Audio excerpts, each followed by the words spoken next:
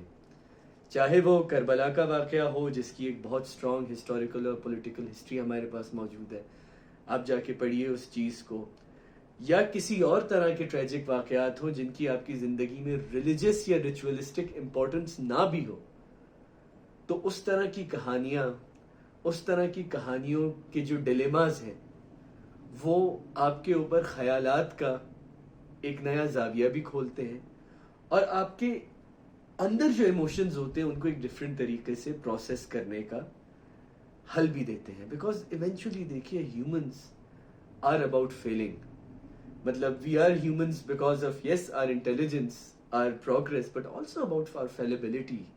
ہمارا بچہ پیدا ہوتے ہی ایک بہت ڈپینڈنٹ بچہ ہوتا ہے، اور کسی اور آپ چوپاہے کا بچہ دیکھیں تو وہ فوراً evolves and evolves and evolves. But مجھے یہ لگتا ہے کہ the reason at some point whenever it's good, it doesn't become a tormenting experience for kids. I think it's about after 7 or 8.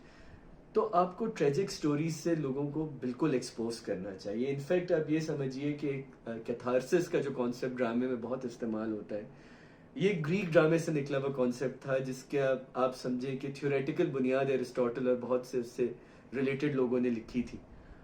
اور ارسطو تو یہ بھی کہتا ہے کہ کیتھارسس، کسی بھی ڈرامے کو دیکھنے کا جو ایموشنل ایکسپیرینس ہے، وہ it should instill fear in a purifying manner. کہ آپ کو اور آپ اس کیریکٹر کی جو ریلیٹیبلٹی ہے، جن ایموشنز کو آپ پروسیس کر رہے ہیں، وہ آپ کو اندر سے اتنا ڈرا دے کہ ایک آلموسٹ آپ کی سول پیوریفائی ہو جائے. کہ دیکھو، دو چیزیں ہوتی ہیں کیتھارسس میں، کہ یا تو جو مجھ پر بیتی ہے، دیکھو یہ اس پہ بھی بیت رہی ہے، جو آپ کو ہمارے ڈراموں میں ملتا ہے، ہاؤس وائفز اور ان سب کو اتنی زیادہ ٹارگٹ کیا جاتا ہے. یا ایک یہ چیز ملتی ہے کہ دیکھو، جب یہ اس سلوشن سے نکلا تو میں بھی اس سلوشن سے نکل سکتی ہوں. although یونان ہماری ریچولسٹک امپورٹنس سے ذرا ڈفرینٹ ہے، کیونکہ یونانی خدا بڑے انٹرسٹنگ یونانی خداؤں کا کانسیپٹ تھا، دیوتاؤں کا کانسیپٹ تھا. کیونکہ جتنے یونانی خدا آپ کو پینتھین آف گاڈز میں ملتے ہیں، ایک تو ذہن میں رکھیے کہ Greek religion was not a fixed religion, there were different religions working together. تو اس میں آپ کو پھر نظر یہ آتا ہے کہ وہ خداؤں اور ان کے اپنے آپس کے جو مسئلے، کسی نے آگ چرا لی کہ اس سے جیلس ہو گیا، کسی نے یہ کر دیا، کسی نے وہ کر دیا. ان کا تو ایک بڑا مزیدار ڈیلیما ہے کہ ان کے دیوتا خود پریشان ہے کہ یہ سسٹم کیسے چلے گا. تو آپ کی جو فیلیبلٹی ہے نا ان کی، جو ہمیں انسانیت کے اندر نظر آتی ہے، وہ ان کو اپنے دیوتاؤں میں نظر آ جاتی تھی. اس لیے ان کے لیے چیزیں پروسیس کرنا بڑا ڈفرینٹ تھا، but at the same time آسان تھا. اس وجہ سے گریک ٹریجڈی اور ڈرامے کے ساتھ ساتھ بہت سے لوگ کہتے ہیں کہ ڈیموکریسی کا بھی وہیں پہ جنم ہوا. کیوں؟ اب ایڈیپس کی ایک کہانی ہے کہ ایک بادشاہ ہے جس کو ساری عمر لوگوں نے کہا کہ کوئی نہ کوئی قرض ہے سلطنت پہ. اس نے جنگیں چھیڑ دی، سب کچھ کر دی، اور اینڈ میں اس کو پتا چلا کہ وہ قرض وہ خود ہے. اب کہانی کے اعتبار سے وہ اینڈ میں اپنی آنکھیں پھوڑ لیتا ہے، اس میں سریاں مار کے، کوئی چھڑی مار کے، اور جنگلات میں چلا جاتا ہے. لیکن گریک ڈرامے میں یہ ہوتا تھا کہ آپ بالکل کلائمیکس یا ریزولوشن کے وقت لوگوں سے پوچھتے تھے کہ اگر تم ایڈیپس کی جگہ ہوتے تو تم کیا کرتے، اور تم اس ٹریجک سچویشن سے اپنے آپ کو کیسے نکالتے. تو at the same time not just drama in itself should be a humbling experience, but tragedies are a very humbling experience. اور ہمیں کسی حد تک ہمیں کبھی بھی بچوں کو اس چیز سے دور نہیں رکھنا چاہیے. اگر وہ لیٹس سے سال کے 2 مہینے کوئی دوستوں کے انفلوئنس میں آ کے let's say if they are non Shiite اور there is a anti ritual sentiment in the house, اگر وہ آ گئے ہیں اور وہ سمجھنا چاہ رہے ہیں کہ ان کے دوست کچھ ایک مہینے یا کچھ دن میں اتنے افسردہ کیوں ہو جاتے ہیں، تو ایک تو ان کو گنجائش دیتے چیزوں کو سمجھنے کا. اب علم کا جو سمندر ہے وہ بہت وسیع ہو گیا ہے اور اس کے اندر سیلاب آ چکا ہے، آپ اس کے اوپر بیریئرز نہیں لگا سکتے.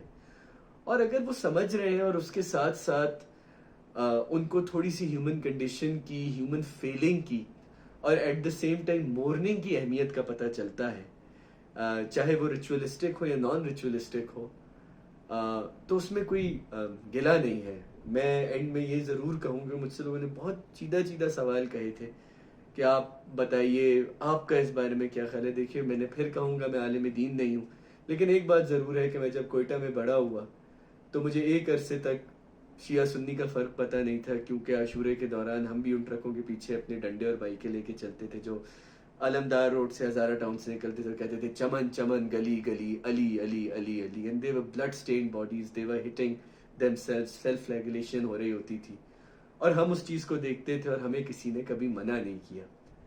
اور مجھ سے میرا مسلک پہلی دفعہ کراچی آ کے پوچھا گیا، جب مجھے یاد ہے کہ میں نے اپنے والد صاحب کو فون کیا اور پوچھا یہ مسلک کیا ہوتا ہے. اور اچھی بات ہے، مجھے نہیں پتا تھا، میں ایک اوپن انوائرمنٹ میں پیدا ہوا. اب تو خیر کوئٹہ بھی ایسا نہیں رہا، لیکن جہاں رہی عاشورے کی ریلیجس، ہسٹوریکل اور پولیٹیکل امپورٹنس اس پورے واقعے کی، اس پہ بڑے بڑے عالم دین نے باتیں کی، کتابیں لکھی، وہ پڑھیے. لیکن at the same time remember that tragedies are a humbling experience. They prepare you for the world and they shatter your ego. They bring you down to earth. ضروری ہے یاسیت رکھیے دل میں اور اندر ہی اندر آپ کی روح کو تسکین پہنچے گی. شکریہ.